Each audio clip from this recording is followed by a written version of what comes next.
ಜಿಮ್ನಿಂದ ಹೊರಬರುತ್ತಿದ್ದಂತೆ ಹರಿಯಾಣದ ಗಾಯಕ ನಟ ಅಂಕಿತ್ ಬಲಿಯಾನ್ ಗುಂಡಿಕ್ಕಿ ಹತ್ಯೆ. ಗೋಗಿ ಗ್ಯಾಂಗ್ ನಂಟಿನ ಶಂಕೆ.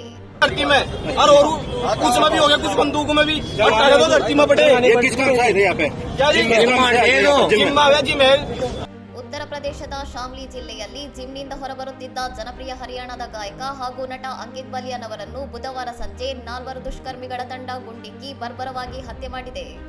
ಸಂಜೆ 6:55ರ ಸುಮಾರಿಗೆ ಫಿಟೆಕ್ಸ್ ಜಿಮ್ನಿಂದ ಹೊರಬಂದ ಬಲಿಯಾನ್ ಅವರ ಮೇಲೆ 2 ವಾಹನಗಳಲ್ಲಿ ಬಂದ ಅಪರಿಚಿತರು ಮನಬಂದಂತೆ ಗುಂಡು ಹಾರಿಸಿದ್ದು ತೀವ್ರವಾಗಿ ಗಾಯಗೊಂಡು ರಕ್ತಸಿಕ್ತರಾಗಿ ಬಿದ್ದಿದ್ದವರನ್ನು ಆಸ್ಪತ್ರೆಗೆ ಸಾಗಿಸಿದರೂ ಜೀವ ಉಳಿಸಲು ಸಾಧ್ಯವಾಗಿಲ್ಲ ಎಂದು ಮೀರತ್ ವಲಯದ ಎಡಿಜಿ ಬಾನು ಭಾಸ್ಕರ್ ತಿಳಿಸಿದ್ದಾರೆ.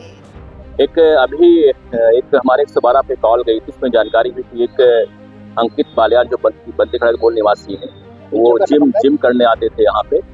ದರೋಡೆಕೋರ ಜಿತೇಂದ್ರ ಗೋಗಿ ಹತ್ಯೆಯ ವಿಷಯವನ್ನಿಟ್ಟುಕೊಂಡು ಬಲಿಯಾನ್ ಹಾಡೊಂದನ್ನು ರಚಿಸಿದ್ದ ಹಿನ್ನೆಲೆಯಲ್ಲಿ ಸಾಮಾಜಿಕ ಜಾಲತಾಣದಲ್ಲಿ ಗೋಗಿ ಗ್ಯಾಂಗ್ ಹೆಸರಿನಲ್ಲಿ ಹತ್ಯೆಯ ಹೊಣೆ ಹೊತ್ತುಕೊಳ್ಳಲಾಗಿರುವ ವೈರಲ್ ಪೋಸ್ಟ್ನ ಸತ್ಯಾಸತ್ಯತೆಯನ್ನು ಪೊಲೀಸರು ಪರಿಶೀಲಿಸುತ್ತಿದ್ದಾರೆ. ಘಟನಾ ಸ್ಥಳಕ್ಕೆ ಶಾಮ್ಲಿ ಎಸ್ಪಿ, ಜಿಲ್ಲಾ ಮ್ಯಾಜಿಸ್ಟ್ರೇಟ್ ಸೇರಿದಂತೆ ಹಿರಿಯ ಪೊಲೀಸ್ ಅಧಿಕಾರಿಗಳು ಭೇಟಿ ನೀಡಿ ಪರಿಶೀಲನೆ ನಡೆಸಿದ್ದು, ಸಿಸಿಟಿವಿ ದೃಶ್ಯಾವಳಿಗಳ ವಿಶ್ಲೇಷಣೆ ಹಾಗೂ ಹಳೆಯ ವೈಷಮ್ಯದ ಕೋನದಲ್ಲಿ ತನಿಖೆ ನಡೆಸಲು ಸುಮಾರು 6ರಿಂದ 7 ವಿಶೇಷ ಪೊಲೀಸ್ ತಂಡಗಳನ್ನು ರಚಿಸಲಾಗಿದೆ.